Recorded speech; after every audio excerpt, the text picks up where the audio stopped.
Low watchers, be the watcher के एक और एपिसोड में आप सभी का स्वागत है। आज हम लेके आ चुके हैं टावर ऑफ गॉड के सीजन 2 का एपिसोड नंबर 2। आपका टाइम वेस्ट नहीं करेंगे और चलेंगे सीधे एपिसोड की तरफ। पर उससे पहले चैनल को सब्सक्राइब और वीडियो को लाइक करना बिल्कुल भी मत भूलिएगा। एक कमेंट गिरा दीजिए कि आपको अगला वीडियो किस पे चाहिए। मुझे पता है यहाँ पे बहुत सारे लोगों को माई हीरो अकेडमी का नया एपिसोड चाहिए, पर भाई वो जब आएगा तभी तुम लोग नया डाल सकते हैं ना। बट एनीवेज चलते हैं सीधे एपिसोड की तरफ। एपिसोड की शुरुआत में हमको दिखाए जाते हैं रेचल और बाम। रेचल कहानी बता रही होती है बाम को कि कैसे एक बंदा हुआ करता था जिसकी बीवी मर गई थी क्योंकि उसको हॉस्पिटल जाना था और वो पहाड़ी काट के उसको ले जा नहीं पाया था, इसीलिए उसने पहाड़ी काटी और एक नया रास्ता बता दिया। अरे तो दशरथ मान जी की कहानी हो गई। एनीवेज रेचल बताती है कि एक बंदा हुआ करता था जिसको सितारों के पास जाना था, इसीलिए वो एक टावर बनाता है। वो टावर बनाता जाता है, लोग उसके ऊपर हंसते हैं पर फिर भी वो रुकता नहीं है और अंत में वो सितारों तक पहुंच जाता है। इसके बाद बाम कहता है पर वो आदमी तो बहुत ज्यादा अकेला हो गया होगा ना। यहाँ पे देखने वाली बात यह है कि बाम का पर्सपेक्टिव और रेचल का पर्सपेक्टिव अलग अलग है। जहाँ रेचल स्टार्स तक पहुंचना चाहती है वहीं बाम अपने लोगों के साथ खुशी खुशी रहना चाहता है। फिर सीन कट होता है और हमको दिखाया जाता है जा मांगनान और उसकी बाकी वाली टीम। जा मांगनान वाला बंदा है जिसके सर के पीछे 2 हॉर्न लगे हुए हैं। एनीवेज हमको पता चलता है कि वो लोग वेट कर रहे हैं बाकी सारे रेगुलर्स के आने का, क्योंकि वो लोग पहला ग्रुप थे जिन्होंने टेस्ट पास किया था, इसलिए वो लोग वेटिंग एरिया में बैठे हुए थे। फिर हमको एक फनी सा क्यूट सा सीन दिखाया जाता है जहाँ पे जो बच्ची होती है जिसका नाम मिसिंग है, पर पता नहीं किसको कुछ और प्रोनाउंस कर रहे थे तो मुझे समझ नहीं आ रहा है। वैसे ये मैंने काफी बार नोटिस किया, कहीं और पे कुछ और नाम लिखा है पर प्रोनाउंसिएशन नाम का कुछ और है, तो फिर उसके लिए मुझे माफ कर दीजिएगा। एनीवेज मिसिंग नाम की जो बच्ची होती है वो बाकी सारे लोगों को वहाँ पे चॉकलेट्स देने लगती है। जो सिल्वर बाल वाला बंदा होता है वो कह रहा होता है कि मुझे भी चॉकलेट दो, पर वो उसको कम्प्लीटली इग्नोर कर देती है। जहाँ जा वांगनान कहता है कि ये तो कोई स्कूल ट्रिप तो है नहीं जो तुम मुझे चॉकलेट दे रही हो, तभी उसी के बगल वाली औरत उसके मुंह के अंदर डाल देती है चॉकलेट। इसके बाद वो छोटी सी बच्ची जाती है बाम के पास भी उसको चॉकलेट देने के लिए। वो औरत कहती है कि तुम इतनी डेंजरस एक्ट क्यों कर रही हो, जिसपे वो बच्ची कहती है क्योंकि मेरे माँ बाप ने कहा था कि अकेले लोगों के साथ हमेशा आपको अच्छा बर्ताव करना चाहिए। उसके बाद इंट्रो आता है इस एपिसोड का, और एक्चुअली मैंने अभी रियलाइज किया कि इसका इंट्रो तो काम भर का अच्छा है भी, इसको मैं जरूर दोबारा सुनूंगा। इंट्रो के बाद होती है सेकंड ग्रुप की एंट्री, और सेकंड ग्रुप की एंट्री होते ही हमें वो वाला बच्चा दिखाया जाता है जो कि टकरा गया था जा वांगनान से। वहाँ पे आए हुए लोग सारे बहुत ज्यादा पीसफुल लग रहे होते हैं, जिसको देख के जा वांगनान सोचता है कि वो लकी हो गया है। वो बाकी लोगों को उस बच्चे से इंट्रोड्यूस कराता है जो कि उसके साथ था, और उसके बाद हमको और भी बहुत सारी बातें बताई जाती हैं। बेसिकली वहाँ पे वो वाला बंदा भी होता है जिसने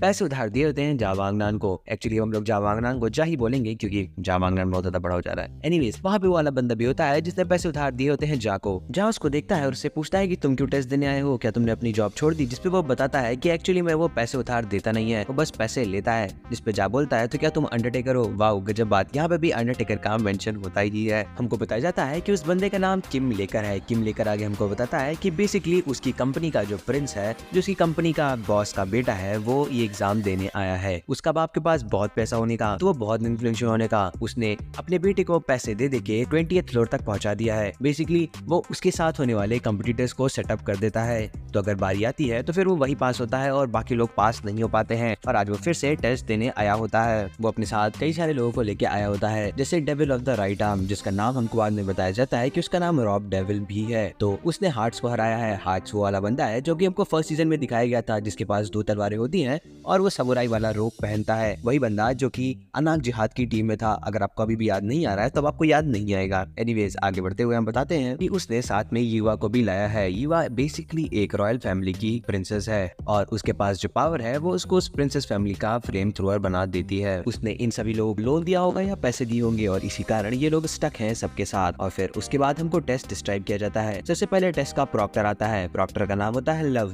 लव सबको समझाता है कि ये टेस्ट बहुत ही बेसिक सा स्ट्रेंथ टेस्ट है, जिसको आपको सेंजो में कवर होने के बाद हिट करना है। ये आपकी स्ट्रेंथ को मेजर करेगा और टॉप 8 लोग जो होंगे वो नेक्स्ट स्टेज पे क्वालिफाई करेंगे, बाकी सारे लोग क्वालिफाई नहीं करेंगे। ये देखने के बाद जा वांगनान काफी ज्यादा दुखी हो जाता है, क्योंकि वो बेसिकली फिजिकली बहुत ज्यादा कमजोर है और इतनी कम स्ट्रेंथ होने के कारण उसका कोई चांस ही नहीं बनता कि वो टॉप 8 में आ जाएगा। पर फिर भी वो हार तो नहीं मान सकता था, तो वो सोचता है कि जब भी उसकी बारी आएगी वो अपना स्ट्रॉन्गेस्ट पंच हिट करेगा, और उसकी बारी सबसे पहले ही आ जाती है। वो हिट तो करता है पर हमको नहीं बताया जाता है क्या होता है।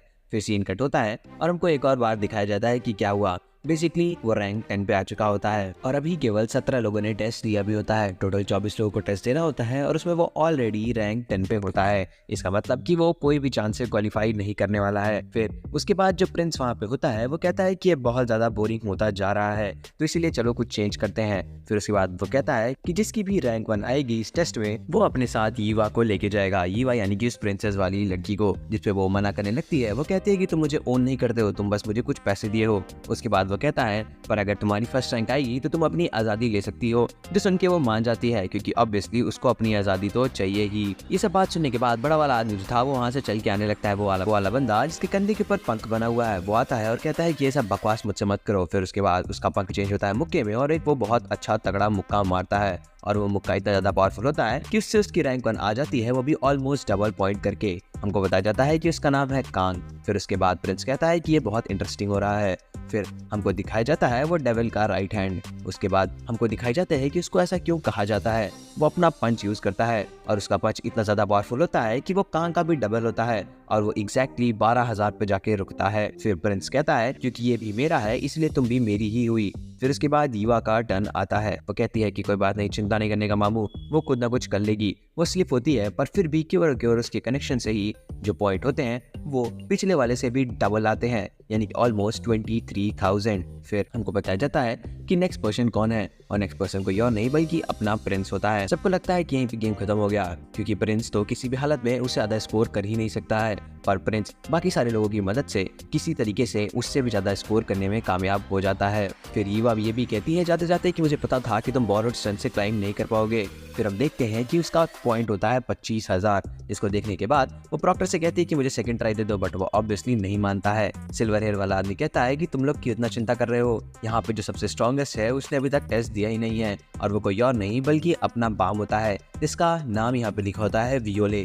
फिर वियोले जाता है और वो पंच भी नहीं करता है, एक सिंगल टैप में उसके पॉइंट 1,34,000 चले जाते हैं। हमको ये भी दिखाया जाता है कि जो टेस्ट प्रॉक्टर होता है वो उसका रग नोटिस करता है। रग मतलब कि जो ओवरकोट उसने पहना हुआ था, उस ओवरकोट पे फग के निशान बने होते हैं। बेसिकली फग वो ऑर्गेनाइजेशन है जो कि मारना चाहती है जहाद को और रॉयल फैमिली को, यानी कि यीवा को भी मारना चाहती है फग। फिर हम देखते हैं जा वांगनान और मिसेंग को रोते हुए। जा सोच रहा होता है कि कैसे उसके ऑर्गन्स को बेच के उसको एक स्केलेटन बना देगी उसकी कंपनी जिससे उसने उधार लिया हुआ है। फिर प्रॉक्टर बताता है कि ऐसा नहीं है कि टॉप 8 लोग जाएंगे बल्कि हमारा रैंक 1 यानी कि वियोले डिसाइड करेगा कि बचे हुए 7 लोग कौन है। ये मौका देखने के बाद पहले तो जा सोचता है कि इतने कमजोर आदमी को वो क्यों चूज करेगा, लेकिन फिर वो सोचता है कि अगर ये जिंदगी का उसका आखिरी मौका है तो वो उसको लेट गो नहीं कर सकता। फिर उसके बाद वो कमाल का शो पुट ऑन करता है, कहते कि अगर तुम्हें कुत्ता बनाना हो, तुम्हें नचाना हो, तुम्हें गाना हो तो मैं तुम्हारा आदमी हूँ।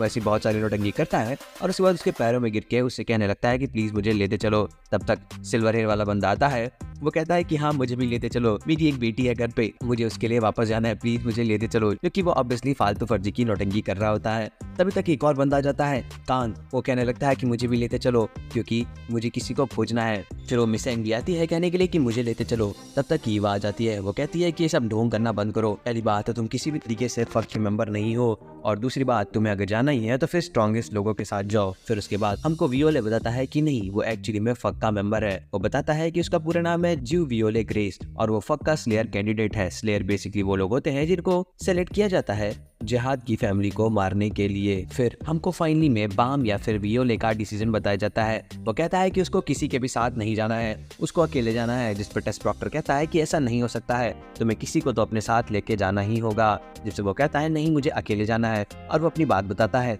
जिस पर टेस्ट प्रॉक्टर कहता है तो ठीक है हम लोग एक गेम खेलेंगे और गेम जो भी जीतेगा उसकी बात मानी जाएगी। जिस पे वो मान जाता है। फिर सब लोग अपने अपने डॉर्म रूम में चले जाते हैं। हमको बताया जाता है कि वियोले और निया एक रूममेट है और हमको ये भी बताया जाता है कि रूममेट है यीवा और बाम। पहले यीवा को लगता है कि ये लड़की है तो वो अपने साथ शावर करने के लिए उसको कहती है, पर वो चला जाता है लड़कों के सेक्शन में। तब उसको रियलाइज होता है कि एक्चुअली में ये एक लड़का है। फिर हमको शावर का सीन दिखाया जाता है जहाँ पे जा कुछ खोज रहा होता है। तभी वहाँ पे आता है बाम और उसको उसकी अंगूठी वापस करते हुए कहता है कि जब मैं आया तो ये नीचे गिरी हुई थी, इसको संभाल के रखना, ये जरूर प्रेशियस होगी। इस पे वो कहता है कि नहीं नहीं ये तो बस फैशन की चीजें हैं ऐसी वैसी। कुल मिला के वो उसकी इंपॉर्टेंस को कम दिखाना चाह रहा होता है। एनीवेज फिर वापस सीन कट होता है और हमको दिखाया जाता है वही वाला टेस्ट प्रॉक्टर जिसका नाम होता है लव। वो बेसिकली अपने टेस्ट डायरेक्टर से बात कर रहा होता है कि इस फक के मेंबर को डेल्ट विद करना होगा, यानी कि इसका काम तमाम करना होगा, इसका गेम बजाना ही पड़ेगा मामू। और इसी के साथ साथ ये एपिसोड खत्म हो जाता है। बेसिकली इस एपिसोड में बहुत ज़्यादा कुछ हुआ नहीं है, बस यही हुआ कि जो लास्ट टेस्ट था उससे हम लोग एक स्टेज आगे बढ़े हैं और जो नेक्स्ट 7 लोग हैं वो डिसाइड होगा इस बात पे कि क्या हरा पाएगा लव को हमारा अपना बाम की नहीं। वैसे जहाँ तक मेरी उम्मीद है हरा तो देना चाहिए, वरना मेन कैरेक्टर किस बात का।